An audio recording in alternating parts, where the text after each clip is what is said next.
Suite au Brexit, de nombreux Écossais se sentent à la dérive par rapport à l'Europe.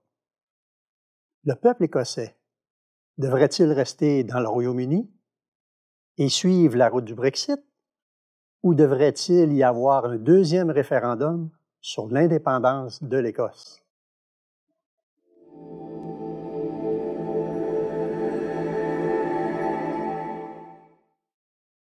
Nous nous trouvons sur un nouveau terrain politique. Jusqu'en 1973, il n'y avait jamais eu de référendum au Royaume-Uni. La souveraineté parlementaire était la méthode de prise de décision utilisée pour régler toutes les questions. Mais, depuis 1973, nous avons assisté à 3 référendums nationaux, dont 2 sur les relations du Royaume-Uni avec l'Europe, et 8 référendums sur les affaires intérieures. En 1975, près de 65% de la population s'est rendue aux urnes lors du premier référendum national pour déterminer si le Royaume-Uni devait continuer à faire partie de la communauté économique européenne. Environ 2 tiers ont voté oui et 1 tiers non. Ce résultat confiait clairement au gouvernement le mandat de poursuivre l'intégration économique avec l'Europe. Le 18 septembre 2014, l'Écosse a tenu son premier référendum sur l'indépendance. On posa cette question aux Écossais. L'Écosse devrait-elle être un pays indépendant? Avec un taux de participation presque record de 85%, les résultats ont été de 55% non et 45% oui. Dans les jours qui ont précédé le référendum, il a semblé y avoir un virage vers un vote en faveur du oui.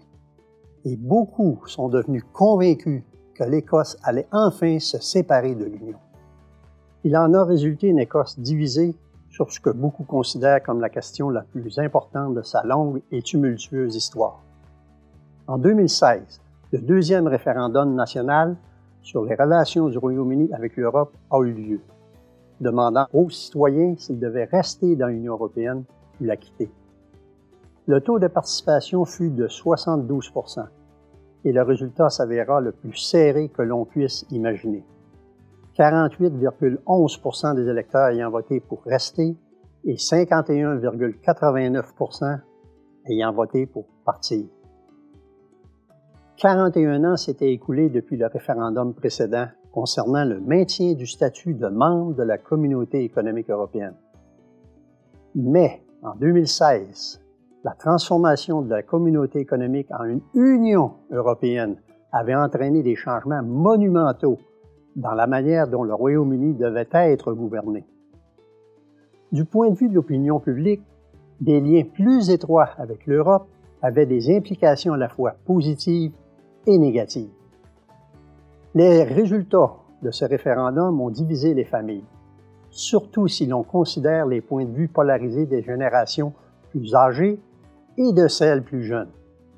Ceux nés avant 1975 auraient été témoins des changements dans les relations du Royaume-Uni avec l'Europe et auraient eu tendance à voter en faveur de quitter l'Europe, alors que la jeune génération, qui n'avait connu que des liens plus étroits avec l'Europe, avait tendance à voter pour rester dans l'Europe. C'était le cas dans toutes les parties du Royaume-Uni, à l'exception de la plus importante et de la plus évidente, l'Écosse. Les clivages nationaux n'auraient pas pu être plus marqués que le résultat du référendum de 2016.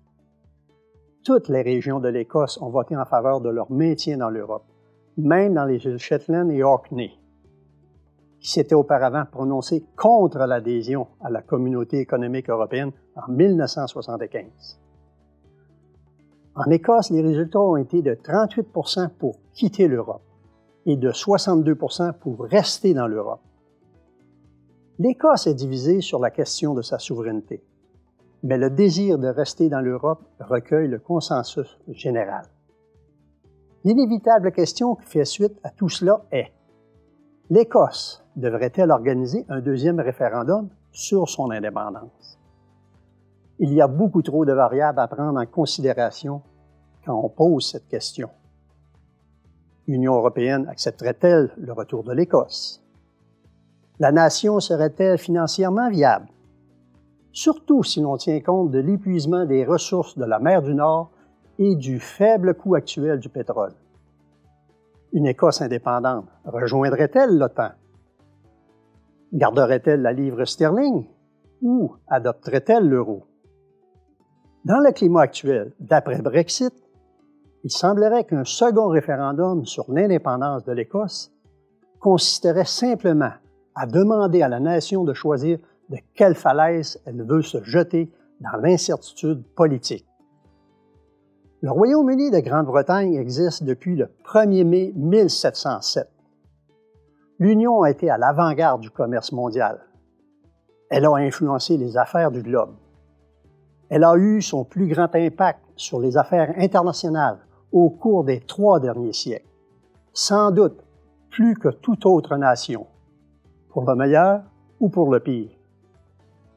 Point de vue du monde de demain ne prend pas parti d'une manière ou d'une autre sur cette question, car nous sommes apolitiques et nous ne faisons la promotion d'aucune orientation particulière.